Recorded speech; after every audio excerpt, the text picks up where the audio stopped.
Progress regarding the revised Treaty of Basse-Terre and the OECS Growth and Development Strategy were among the priority areas for the second meeting of the OECS Economic Affairs Council, which was convened here Tuesday. Dr. Didacus Jules is the Director General of the OECS.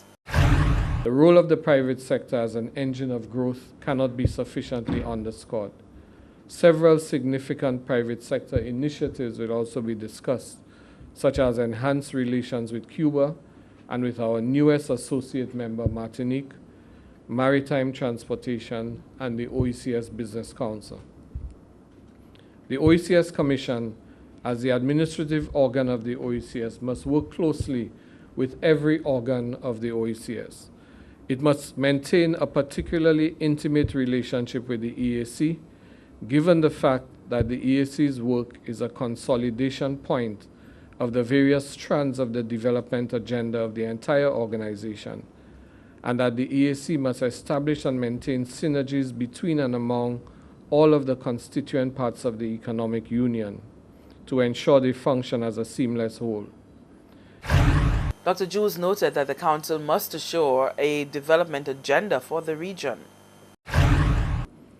This is the organ of the OECS integration that must ensure that we take account of the impact of health issues on economic growth and productivity, that we sink the reach of the tourism dollar deep into our impoverished communities, that in reducing our food import bill, we strengthen the public nutritional status, eradicate hunger by eating healthy, and boost rural and youth unemployment. This is the organ where culture becomes both an expression of ourselves and a differentiating opportunity in the global creative industry, and where the economic intersects with the social. And as the Economic Affairs Council moves towards another year of operation, members have been urged to adopt a people-centered focus. In terms of health, agriculture, tourism, which are major problems in the region, and we have to continue to try to build the expertise for health and pull our resources together in various centers of excellence for people in the region.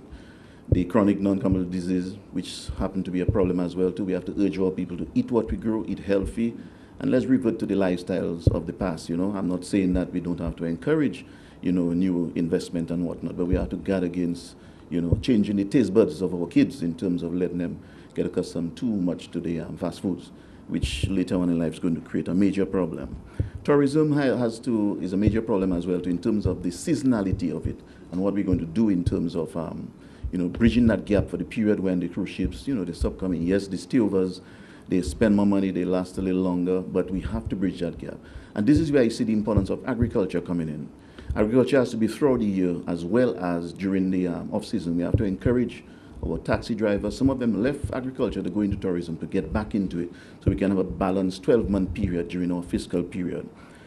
We must facilitate and promote the attainment of the objectives of the economic union.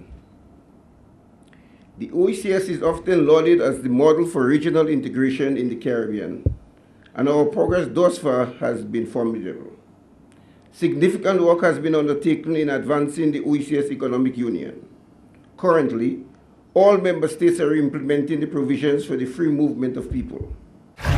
St. Lucia's Deputy Prime Minister Philip J. Pierre implored the Council to guard the region's foreign policy agenda amid international threats. The dangers to our internal security, our prosperity and overall way of life are multifaceted and more complex than they have been. The real threats come from as far as the Middle East and teaches us that in our new OECS reality, we must incorporate into the development of the integration process the armor to protect and insulate us from anticipated and unknown external shocks. This is especially true in relation to our economic union.